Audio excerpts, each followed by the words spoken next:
सुश्री इकरा चौधरी जी, please आप बोलिएगा। धन्यवाद सभापति जी। मैं सबसे पहले दाद देना चाहती हूँ इस बिल के टाइमिंग की कि अभी ईद की रौनक बुझी भी नहीं थी और हमारी जड़ों पर एक नया फरमान लाया गया।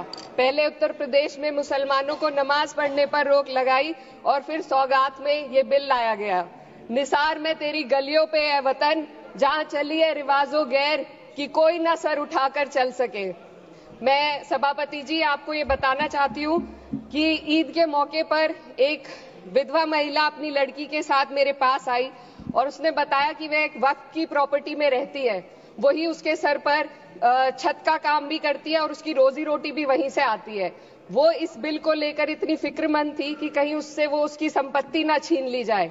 वो अकेली एक ऐसी महिला नहीं है, ऐसे लाखों लोग हैं जो वक्फ की गरीब महिलाएं जो वक्फ की संपत्ति से अपना रोजगार चला रहे हैं। और ये जो वक्फ बाय यूजर क्लॉज के हटाने से लाखों वक्फ की जायदाद अपना स्टेटस खो देंगी और लाखों लोग इसी तरीके के लोग सड़कों पर आ जाएंगे। वक्फ क्या है? वक्फ बाय यूजर क्या है? इसका ये मतलब है कि कोई जायदाद अगर सालों से दीन और भलाई के कामों के लिए इस्तेमाल हो रही हो तो वो खुद ब खुद वक्फ मानी जाएगी।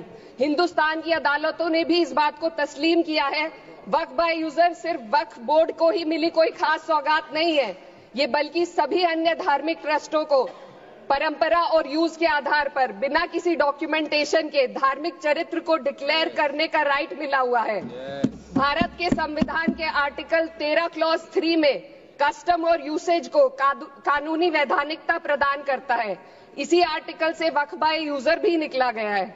इस बिल के कानून बनने पर वक्फ बोर्ड तो इस प्रोविजन से हाथ धो बैठेगा, लेकिन अन्य धार्मिक ट्रस्टों को यह सुविधा जारी रहेगी।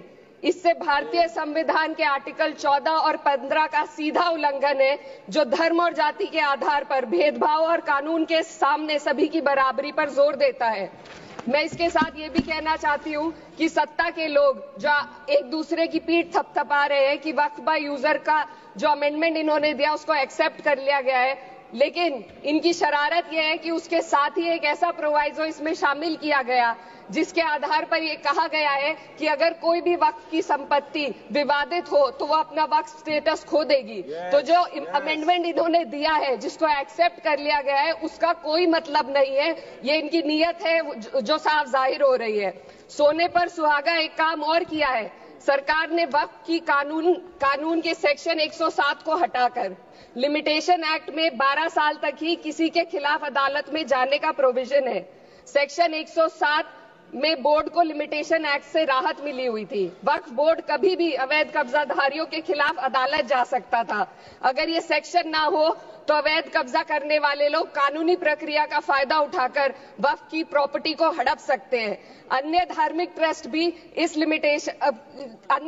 ट्रस्टों पर भी ये लिमिटेशन एक्ट लागू नहीं होती, तो फिर वक्फ बोर्ड के साथ ये सौतेला रवैया क्यों किया जा रहा है? धर्म को देखकर दोहरी नीति क्यों अपनाई जा रही है? सेक्शन 107 और वक्फ बाय यूजर को अगर एक साथ पढ़ा जाए तो इससे लाखों वक्फ की प्रॉपर्टी पर कब्जा किया जाएगा। इसलिए ये बिल मुसलमान की भलाई का नहीं बल्कि उनके वजूद और विरासत को मिटाने का बिल है। हिंदुस्तान में बहुत सारे धार्मिक ट्रस्ट हैं जिसमें उस खास मजहब के लोग शामिल होते हैं और उसका इंतजाम करते हैं, और ये बात समझ में आने वाली भी है क्योंकि जो व्यक्ति अपने मजहब के रीति रिवाज को जितना अच्छे से समझ सकता है किसी अन्य मजहब का व्यक्ति नहीं समझ सकता। आर्टिकल 26 क्लॉज 2 के तहत धार्मिक संप्रदायों को अपने मजहबी इदारों के एडमिनिस्ट्रेशन का हक देता है, लेकिन वक्फ बोर्ड के बारे में इसको उल्टा किया जाए। Sir 2 minute sir please 2 minutes. सरकार इसे एक सेक्युलर बॉडी मान रही है और इसमें गैर मुस्लिमों को शामिल करने की बात कह रही है। आपके मुंह से सेक्युलरिज्म की बात सुनकर अच्छा लगा, लेकिन अगले ही पल ये भ्रम टूट जाता है क्योंकि आपको सिर्फ दान देने के लिए प्रैक्टिसिंग मुस्लिम का आपने क्लॉज डाला है, लेकिन बोर्ड में बैठने के लिए मुस्लिम होने की कोई आपकी क्लॉज नहीं है। तो इससे आपकी जो दोहरी नीति है वो साफ जाहिर होती है। ये वही सरकार है जिसने राम जन्मभूमि ट्रस्ट में ये लिख दिया कि जिला अधिकारी भी अगर होगा तो हिंदू होना चाहिए।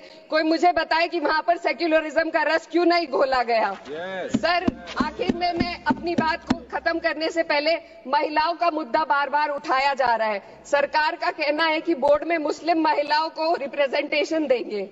इस कानून से पहले भी मुस्लिम महिलाएं बोर्ड में मेंबर रह चुकी हैं और मिनिमम 2 का प्रोविजन था, उससे ज्यादा भी हो सकती थी।